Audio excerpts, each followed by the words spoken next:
Allahu Ekber, Allahu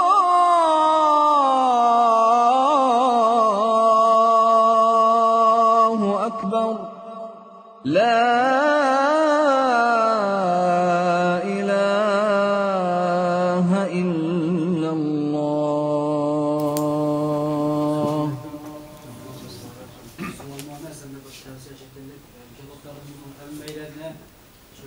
Türkiye'de yaşarken hayatında da siyaset alır. Türkiye yeni gelgen vakitlerde ilgili siyaset to'g'ri qilmasini bilmay bildirimiz yok ki şöyle qarindoshlarni ba'zanlarning so'ridi, Yevropalar qildi. Hech kimdan qolsa bir aniq bir siyaset tez to'g'risida bir aniq yo'q ekan shu vaqtlarda. Qandoq kelmaymiz, bu yerga nima deymiz? Pasport dijital yo'q, islom yo'q, bu yerda patriotlarnikidan bu yerga bormaydigan Yevropalar qilgan andoqga, mandoqga deb odamga tushkunlik keltirgan gap so'z yamanchilar qildi, nima qilish uqolmay qoldi ekanda hamda qo'limiz pul yetmay, ko'rgan kunlik kirib kelganligi bor. Ana demak yo'g'idan Yevropaning qonunida har qanday bir millat, har qanday bir irq bo'lishdan qat'iy nazar Yevropa tuprog'ida bir qatlamli siyosiy praktikash huquqi bor. Uning ma'lum bir muddat va shu muddat qabul qilinsa, qilib qoldi, qabul qilinmasa, bu yerda qaytaradi deb o'ylayman. Endi asosida Osiyo qit'asida Xitoylarni, Tibetlarni, Uyg'urlarni asosiy hozircha qaytargani yo'q. Qaytib ketayotgan, nima uchun qaytib ketayotganiga javob yo'q hozir. Nima uchun qilsa kelgandan keyin tunji qadam intervyuni berilmayotgan. Nima uchun keldim, nereden keldim o bo'lsa javob bermagan. Shu bilan bolalarga ehtiyoj biroz chiqmay, chiqishi kuchli suzib ketayotgan. Ba'zilarning ketganligi bor. Ana shuna har xil so'z cho'chakli bor. Mushaqinning yer to'rilma har xil xayol gollarga to'g'risida saqlashlar ekan, Yevropa, Osiyo qit'asida yashovchi Turkiyada bo'lgan mushaq ishini planlayotgan bolalarning o'tirishlar bir xil ro'y tushganlik va Yevropaga undaqkan o'yatmasa ham olmaydi. Nima uchun olmaydi? Siyoq qilgan nima degan to'g'risida to'rbatda tuzuk maqola yo'q. Sizlar Yevropaning ko'rdinglar, Amerikadan 7-8 cho'ylab keldinglar, sahnalar sallanib bor. Kunlik ko'rdinglar. Hani bu yer qanday qilib o'qiyman deganlar bir o'qish imkoniyati bor. Bizim Türkiye qilib xuddi shu o'qisak, bilim olsak, o'qib bilim qilsak, u yer ma'lum yosh cheklimiz bor ekan, u yoshni yuqori qilib qolsak, o'qishning sharoiti yo'q ekan. Shunda amalsiz Yevropaga keldik, bu yer kelsak-mi, deslar kelgan yo'l topolmadik. Buni o'rgatib ma'lum yosh cheksa 30 yoshgacha. Shu orada o'zini tilni yaxshilab, universitetga qilib qolsa, bu yerda Bruselga umumiy kiralaydi. Uni ish ketgan ekan, bularning u chekka siyosatni o'zgartmayotgan ularning bo'lsa. Ayda har xil yo'l topolmay, bolalar ozg'inlikda tushkungacha ketayotganim yo'q emas. Bu degan yo'lda chiqayotganim bor.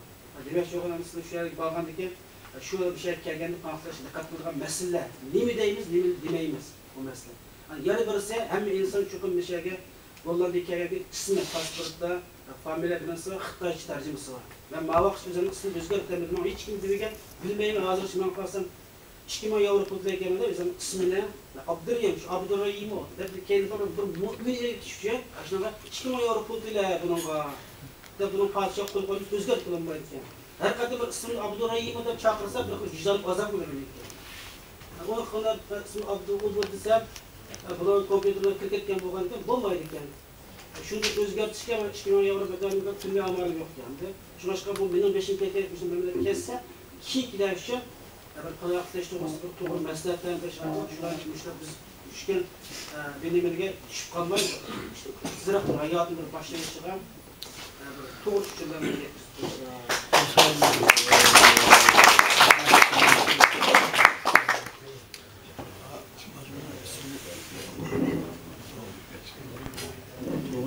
ismi unutup kaldım. Soru Türkiye'de. Sen ahırda. Başka soru var? Tüketti. Enke abay bir soru var. Abay söyledi aşağıdaki yollatmasımız ki şu Arap'ın ağzı çıkar hükümetke. Yansıması var hükümetin azaltan ciddi şundan alakalı değerlerini yürütüp ağzını yürütüp. Aşın adı diler meselesi yaşamak başı Arap'ın kendisinden başka kararlar var. Şunun kartı bir teyarlıkla bulvatanların alakalı bulvatanların mesela kazda şunu demiş kılatanlar şu alakalı kılatanlar yakında. Demek nezriye çıktı, emniyet bam dedi. biz onu qildik, bunu qildik deb ba'zi narsalarni deb bo'lamaymiz. Biz başta o'tgandek haqiqatan mas'uliyatimizni tunib bo'lmayapmiz nurg'un ishlarda. Ammo bu shu eng oxirgi misol Uyg'urlarni Xitoyga topshirib berish, Uyg'urlarni shu turayotgan davlatlardan bulab ketish masalalariga qarata bu şu Malaysiya vakası bu bir iki hafta içinde bütün 1997 yılın biri 2011 yılgacha aralıkta tutulgan balalarning tizimdeki isimleri, tutulgan tarihleri ve şu o'xshagan bütün dünyanın nerede bulayotgan ahvallarını bir dokular şeklinde bir narsa tayyor qilgan. Bunun da başta Pakistan bu 5 İslam devleti, 2 gayri İslam devleti olan 7 devlet hazır kadar Uygurlarni Xitoyga topshirib bergan ekan. Bunun İslam devletleri Pakistan, Kazakistan, Kırgızistan, Özbekistan, Tacikistan, Türkmenistan'da. Bunun başka Malaysiya İslam devleti qo'shildi.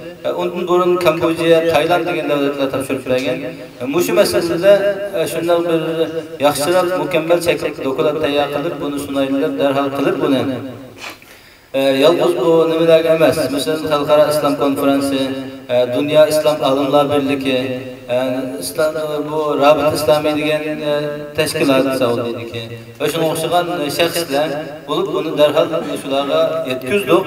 Undan keyin shu dokumentni bir maqola shaklida o'zgartirib bu Kuvaytdan chiqargan Al-Mujtama jurnali var. Bu jurnal 150 davlatda tarqaydi. Haftalık jurnal. Yani İslam dünyasının en tutulgan mühim jurnalından birisi. Onunla maqola shaklida qilib biz tarqatdik. Şu arkalık İslam dünyasındaki bazı bulayotgan ahvallar bo'ladi. Onun başka yana münasebetlik o'rinlarga deb so'zlab qilinayotdi. Bu Arab İslam dünyasında bulayotgan ahvallar. Aynı ahval bütün devletde bo'lishi lazım. Belki bunun ko'proq ishlar bo'lishi kerak. Yani biz hali bu yolg'iz bizning qarindoshlarimizni tutib bulab Xitoyga o'rgatish masalasi bu. Biz o'tirib qo'yishlik muhim masalalarning 100dan biri belki 1000dan biri bo'lishi mumkin.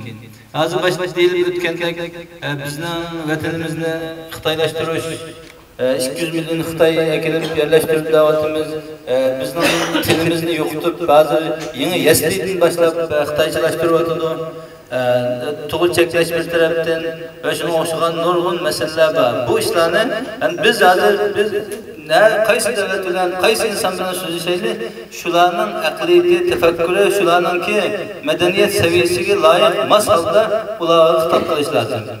Endi g'arb davlatlari bizlarni yolmaytmaydi degan bir tasavvurda rast gap qiladi deydi. Ham bular yolg'iz g'arb emas, butun dunyo havoga osmonga gap qilishni xohlamaydi, uni qabul qilmaydi. Biz har qachon gap qiladigan bo'lsak, har qanday masalani o'tirib qo'ysak, uni son sifir bilan, kun tarixlari bilan, dalil isbot bilan bo'lsa, hujjatli ma'lumotlar bilan, rasmlar bilan o'tirib qo'yishimiz lozim. Ondan bo'lgan ekan, mayli biz qaysi usul bilan bo'lsin, vatan bo'layotgan shu zulmni aks ettiradigan amaliy dalil isbotliq ularga taqiqlash uchun bizning qo'limizda sonliq va dalil isbotliq ma'lumot material bo'lishi kerak. Bu materialni mayli tashkilot sifatida bo'lsin, mayli shaxsiy sifatida bo'lsin, har qaysi usul bilan bo'lsin, buni qo'limizga tushirsak, uni darhol yaxshi pishiqlab ishlab, shunday munosabatli o'rinlarga yetkazsak bo'ladi. Bu bizning qo'limizdan keladigan ish. Kamaydiganga biz mukallaf emas. Shu sababdan zot biz qila oladigan ishlarimizning hammani qilsak, undan keyin natijani Allohdan kutsak bo'ladi.